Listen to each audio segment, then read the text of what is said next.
Welcome to our Week 16 Survivor Show, the final Survivor Show for the 2018 season. We'll recap what happened in Week 15, tiny little hint, total bloodbath. Just absolutely. 3 of Vegas's top seeds all fell. 3 of Fantasy Football Consultants' top 10 also fell. And fortunately, we will get you on much better stead as we talk about Week 16 Survival Pool picks. This time they're a lock, folks. And that's coming up next.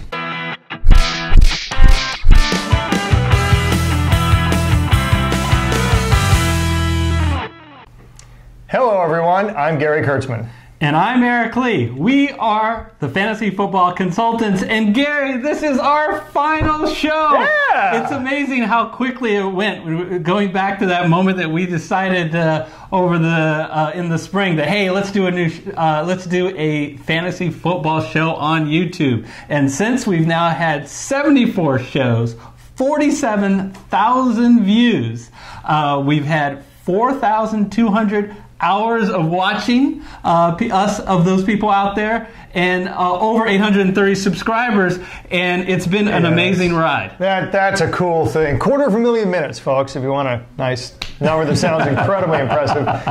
To me, anyway. And Eric, and really to the viewers, we want to thank you so much because it's you who have made us the most popular Survivor show on YouTube.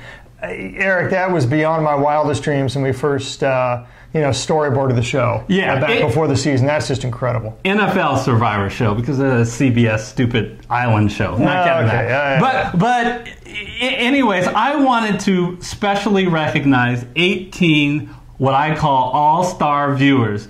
I'm going to put them on the board. These are people who really have gone above and beyond.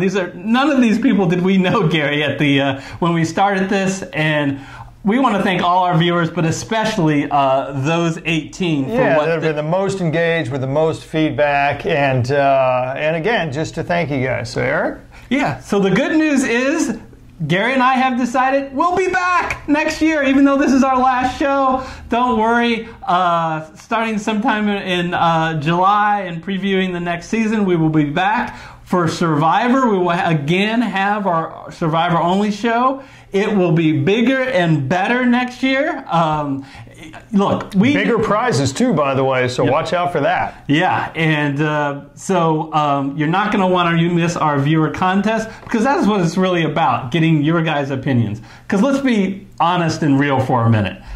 We know we screw up sometimes. We're not going to always have the right picks. Jacksonville. But our goal here is to give you information and give you arguments so you can decide in your Survivor pool which way to go. So speaking of all that, Gary, let's decide what they need to do if they somehow are still alive in their Survivor pool for this year in Week 16. So, Gary, we decided, look, most likely, you have already used the Rams and you've already used New England. Yeah. So if you haven't, look, no duh.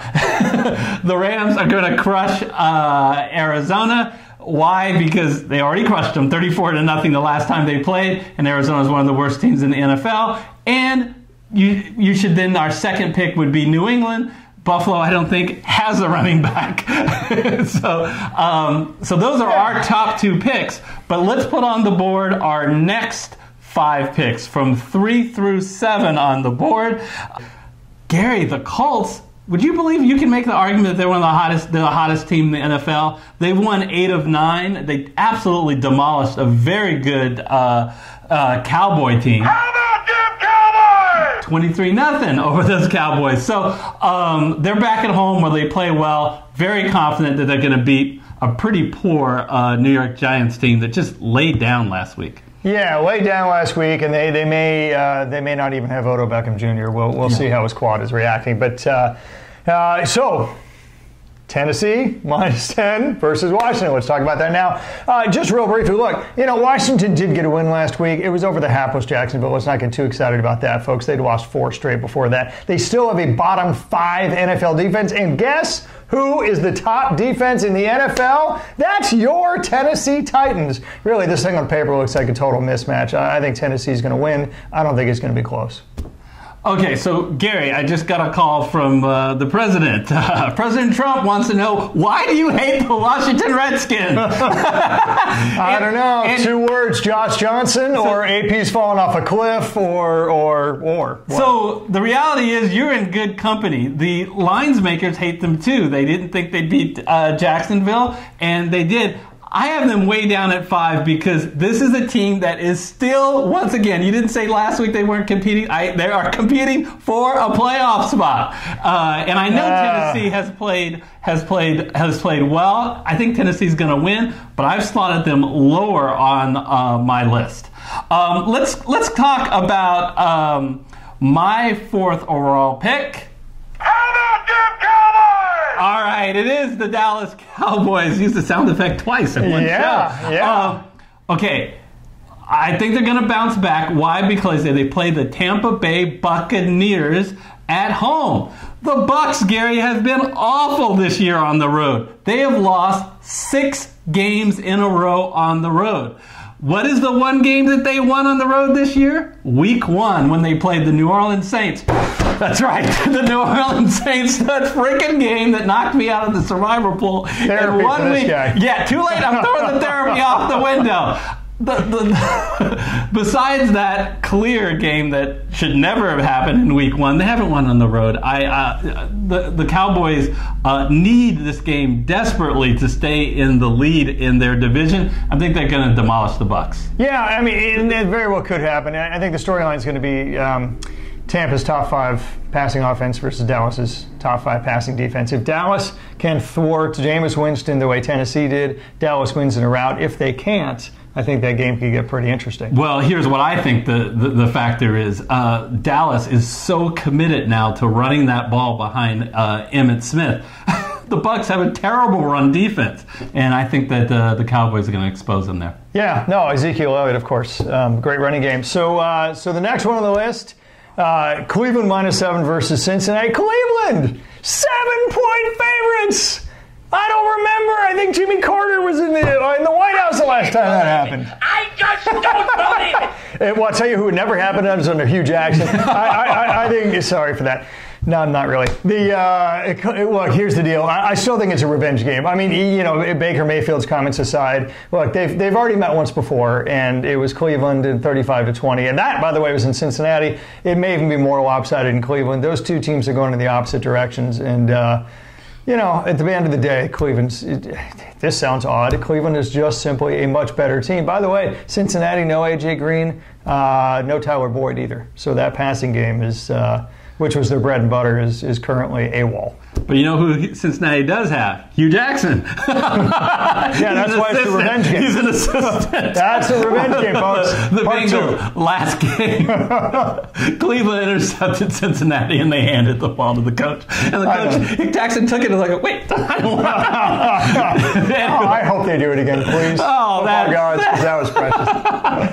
All right, so I have to go down to my 4th overall pick, and that is the Chicago Bears.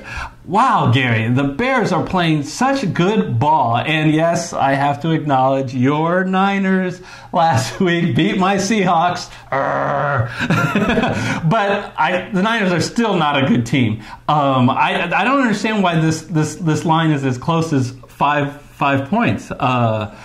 I think the Bears, who now have a healthy Trubinsky, who've won 8 of their last 9 games, are going to crush the Niners. Yeah, I think so. I mean, the Bears are the dark horse to actually go to the Super Bowl in the NFC. And as strange as that sounds, I think it's actually fairly realistic. They may catch the Rams at this point because they get the tiebreaker. They're only 1 game behind. And San Francisco should be a virtual layup.